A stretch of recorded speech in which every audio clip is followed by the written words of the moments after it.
head coach, but at least I can like date that back to in terms of switching DCs in the middle of it. It was like that Rob Ryan DC year. So even in an uncomfortable situation, there's some sort of ability to be familiar with a situation like that. How was it? I mean, did DA text you? Yeah, the longest tenured guy. I mean, just from the human perspective. Yeah, we had a quick text exchange, and honestly, again, you wish we could win. Wish we would have won it all already.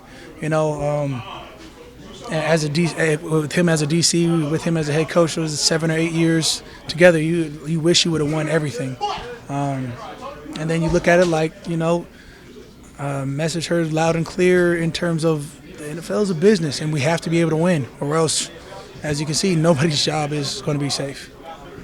What's it been like working with Brian Young? Coach Brother BY, a guy who has been an assistant D-line coach for all my career. Somebody that was labeled a passer specialist, but he emphasizes technique. So in the last couple of days, you've seen 300% upturn on technique versus schemes. This is, hey, we'll get back to our brand of football about how we're going to attack, reset the line of scrimmage.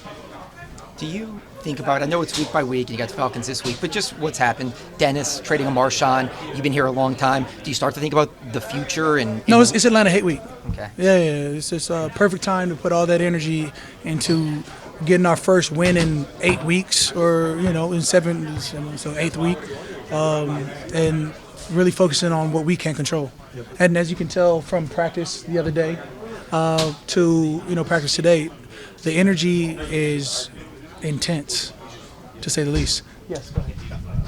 You've seen change out of players and coaches. Not this way with coaches, where the coach was dismissed. Is it different? Do you not remember the Rob Ryan DA situation? You missed that part. Yeah, for sure, JD. When I think, it definitely it's a weird feeling to one have to acknowledge everybody. When you're losing like 2-7, everybody's got their hand in it, obviously. And at the same time, you realize we have to find a way to get a win. And when you don't find a way to get a win, then it's at the end of the day, decisions were made up top, or however that goes. And as a player, you can feel one type of way about it or not, but you have to still continue to go to work. And when you come in and realize there's multiple changes, you see from whatever Coach Rizzi came in and said we're going to make some changes for the good, changes for towards a positive future, and started from the moment he came in, rearranged the locker room. As you can see, the D-line lockers have never been this close. In 10 years. What's the password? There is none. You got to be 6'4", minus Bink. You got to be 6'4" and weigh about 270 to get in. I'm sorry. No, go ahead. Have you taught? I mean, is like the longest tenured guy and obviously a foundation pillar of this organization. Have you talked to Mickey or Mrs. Benson or no?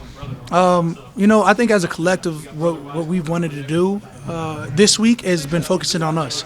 Now, have I talked? Of course, I'm going to ask questions, inquire. But my place as a soldier is to try and win. At no one point have I ever thought I was a GM or a commander. So I've always cared about my D-line and what we can do and how we can affect the passer. What my role is, whatever my role is.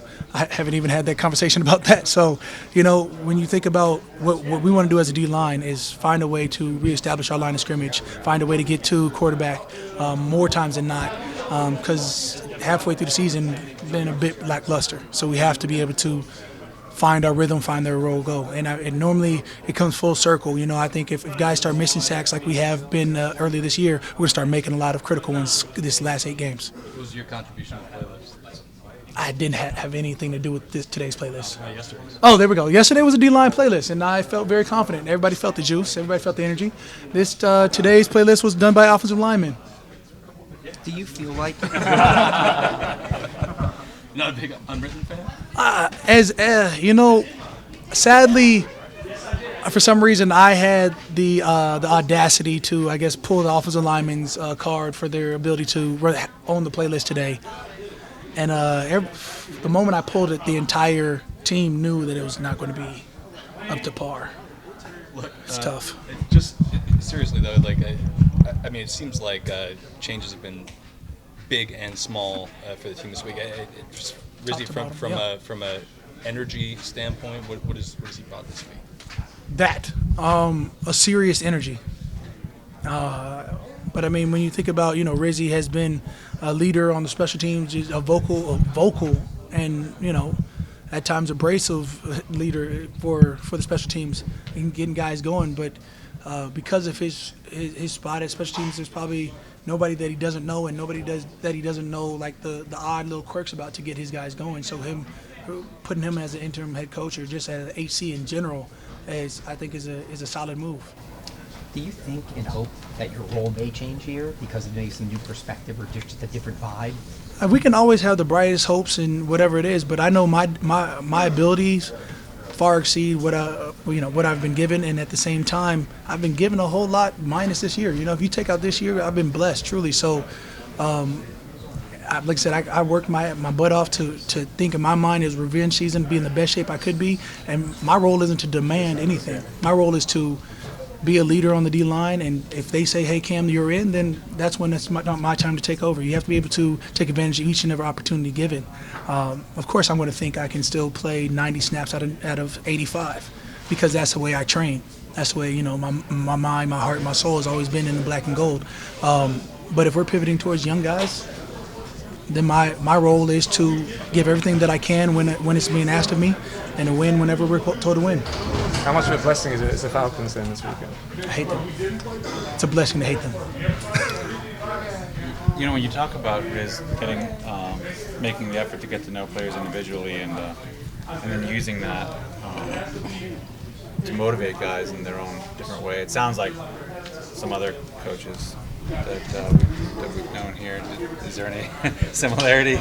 I mean, I think that with different coaches, there's different styles, and his is going to be a change of pace. A few of us have come over from London to watch Yeah, the you game. have. For people back home, what makes New Orleans so special? And In my mind, you say across the pond.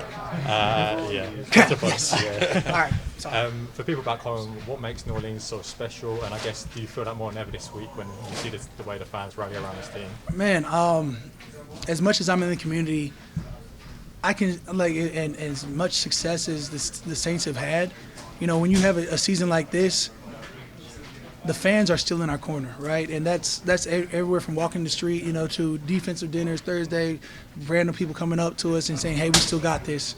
With 8 games left, there's still a lot of hope, a lot of positivity, and we're just trying to make our light as bright as possible. All right, appreciate you guys. I got to go. Big, let's go, 320.